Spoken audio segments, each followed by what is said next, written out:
হরে কৃষ্ণ। রাধে রাধে বন্ধুরা, কেমন আছো? আশা করছি সকলেই খুব ভালো আছো। নয়নমণি সেবা চ্যানেলে তোমাদের সকলকে জানাই শুভেচ্ছা ও আন্তরিক ভালোবাসা। আজকের আমি গোপাল সোনার সেবার ভিডিও দিচ্ছি না। তো আজকে দেখো আমার এই বড় গোপাল সোনার একটু কালো মতন হয়ে গেছে। তো অনেক দিন হলো গোপাল সোনাকে পরিষ্কার করা হয়নি ভালোভাবে, এমনি স্নান করানো হয়। তো এই গোপাল সোনাকে কিভাবে পরিষ্কার করা যায় সে বিষয়ে আজকের আলোচনা করব। তো বাজারে অনেক ধরনের লিকুইড বা ডাস্ট গুঁড়ো পাওয়া যায়। সেগুলো হলো পেতল কাঁসা, যেগুলো পরিষ্কার করা থালা বাসন সেগুলো দিয়ে ভালো পরিষ্কার হয়। তবে অনেকেই এই ধরনের কিছু লিকুইড দিয়ে গোপাল সোনাকে পরিষ্কার করে, তবে আমি কখনো কিন্তু এগুলো দিয়ে করি না, কারণ এটা হলো কেমিক্যাল যুক্ত।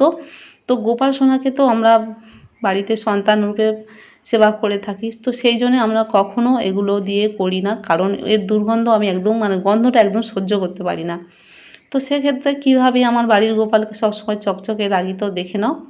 তো আমি প্রথমে 1 চামচ দই নিয়ে নিলাম, টক দই। তো টক দইয়ের সঙ্গে একটু হলুদ নিয়ে নিলাম, আর কিছুটা একটু সামান্য চা চামচের অল্প একটু সোডা নিয়ে নিলাম। আর নিয়ে নেব আমি এখানে একটা অর্ধেক পাতিলেবু। তো এই 4টে উপকরণ দিয়ে গোপাল সোনাকে আমি আজকে পরিষ্কার করা দেখাবো। তো কত সুন্দর ক্লিন হয় তোমাদেরকে দেখাবো, একদম নতুনের মতন ঝকঝক করবে। তবে আমার গোপাল সোনা কিন্তু খুব একটা কালচে হয়নি, কারণ আমরা যেহেতু সবসময় পরিষ্কার করি, রেগুলার স্নান হলে যেসব সমস্ত গোপাল সোনাদেরকে পরিষ্কার পরিচ্ছন্ন রাখলে সবসময় পরিষ্কার থাকে। তবে অনেক পেতলের বিগ্রহ থাকে, যেমন নারায়ণ মূর্তি বা লক্ষ্মী ঠাকুর, এগুলো যাদের বাড়িতে পূজা তোমরা দিয়ে থাকো, তো সেগুলো হয়তো রেগুলার পরিষ্কার করা সম্ভব হয়ে ওঠে না। তো সেক্ষেত্রে তোমরা এই প্রলেপটা তৈরি করে ঠাকুরকে পরিষ্কার করতে পারো। দেখবে একদম যতই কালচে ভাব হয়ে যাক না কেন, সঙ্গে সঙ্গে একদম ক্লিন হয়ে যাবে। তো আমি পেস্টটাকে ভালো করে তৈরি করে নিয়েছি, নিয়ে যেটা পাতিলেবু যেটা রসটা দিয়েছি সেই তার মধ্যে করে একটু লাগিয়ে নিয়ে পুরো গোপালের অঙ্গে ভালো করে হালকা করে স্ক্রাব করে করে ঘষে দেবো। তবে খুব বেশি জোরে জোরে আমি কিন্তু এখানে ওগড়াচ্ছি না, কারণ আমার গোপাল সোনার আঘাত হবে। তবে তোমরা যারা গোপাল সোনাকে এই রকম কালো হয়ে গেছে দেখবে, তো একটু পারবে ভালো করে গোপাল সোনাকে বলে তোমরা ভালোভাবে ভালো করে ওগড়ে নেবে। তো একটুখানি দিতেই মাত্র ফোনে কতটা কি বোঝা যাচ্ছে না, বুঝতে পারছি না, কিন্তু তোমরা ভালো করে লক্ষ্য করে দেখবে আমি যেখানে যেখানে দিচ্ছি সঙ্গে সঙ্গে কিন্তু একদম ক্লিন হয়ে যাচ্ছে, একদম চকচক করছে।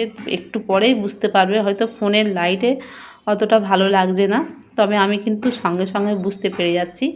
আর সম্পূর্ণ ভিডিওটা দেখলে কিন্তু তোমরা বুঝতে পারবে আমার গোপাল সোনা কতটা ক্লিন হয়ে গেছে। আমি যেখান থেকে আমার গোপালদেরকে সেবা করছি, আমি কিন্তু কখনোই ওই পীতম্বরী যে ডাস্ট পাওয়া যায় বা এই লিকুইডটা পাওয়া যায়, আমি কখনোই আমার গোপাল সোনার অঙ্গে ব্যবহার করিনি। তবে অনেক সময় ইউটিউবে দেখছি যে অনেকেই দিচ্ছে, তবে এগুলো দেওয়াটা ঠিক না। গোপাল সোনাকে আমরা যেরকম সুন্দর করে যেমন সেবা যত্ন করি, সেই রকম পরিষ্কার পরিচ্ছন্নটাও যেগুলো দিয়ে আমরা করতে পারি সেই সব দেবো। বাজারযুক্ত ওই সব জিনিসগুলো কেমিক্যাল যুক্ত ওগুলো দেবো না, দিলে গোপাল সোনার ভালোও লাগবে না। আমার তো খুবই কষ্ট লাগে ওইগুলো দিতে গেলে। তো হালকা করে আমরা তো লেবু আমরাও নিজেরাও গায়ে দিই। তো তোমরা হয়তো ভাবছো গোপাল সোনার লেবুর খোসানে গায়ে দিচ্ছে, এগুলো কিন্তু আমরাও নিজেরাই দিয়ে থাকি। তো গোপাল সোনার গায়ে একটু হালকা করে দিয়ে শুকনো করে এবারে আমি স্নানটা করাবো। তো তোমরা দেখেই বুঝতে পারছো কতটা গোপাল সোনা চকচক করছে। তোমরা দেখো, কাছ থেকে দেখাচ্ছি, ভীষণ চকচক করছে গোপাল সোনা।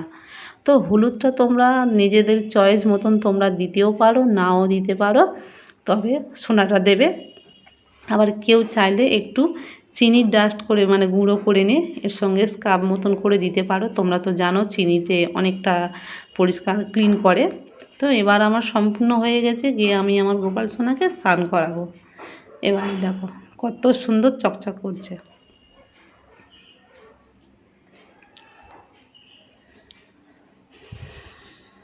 তো এবারে সম্পূর্ণ হালকা করে একটু কিছুক্ষণ রেখেছিলাম। এবারে আমি উষ্ণ একটু গরম জলে গোপাল সোনাকে স্নান করাচ্ছি। তো তো স্নান করানোর পরে একটু আমি গা হাত পায়ে ভালো করে গোপাল সোনার অঙ্গে ভালো করে একটু তেল দিয়ে দেবো।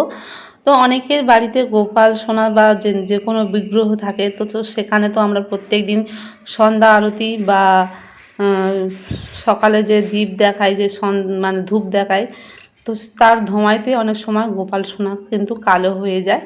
তো অনেকেরই দেখেছি বাড়িতে পেতলের বিগ্রহ নিয়ে চিন্তা করে যে আমরা তো কেমিক্যাল দিয়ে মানে গোপালকে বা কোনো বিগ্রহকে পরিষ্কার করতে পারি না, তো কী দিয়ে করব।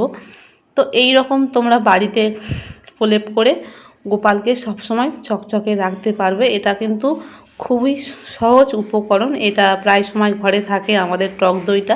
হ্যাঁ, টক দইটা একটু যেন পুরাতন হয়, মানে বেশ কয়েকদিনের হয়, মানে টাটকা একদম যেন না হলে বেশ ভালো হবে। বাড়িতে তো পাতিলেবু থাকে, আর এটা আমার সোডা, ঘরে আমি এটা রান্নায় ব্যবহার করি, তো সেই সোডা দিয়েছি।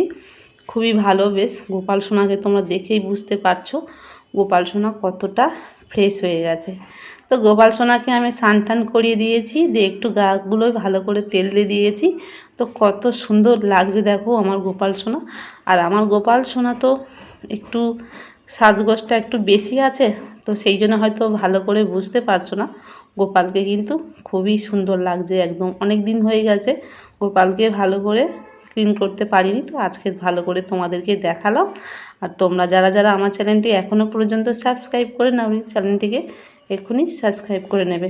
ভালো লাগলে একটা লাইক কমেন্ট করতে কেউ ভুলবে না। রাধে রাধে, হরি বল।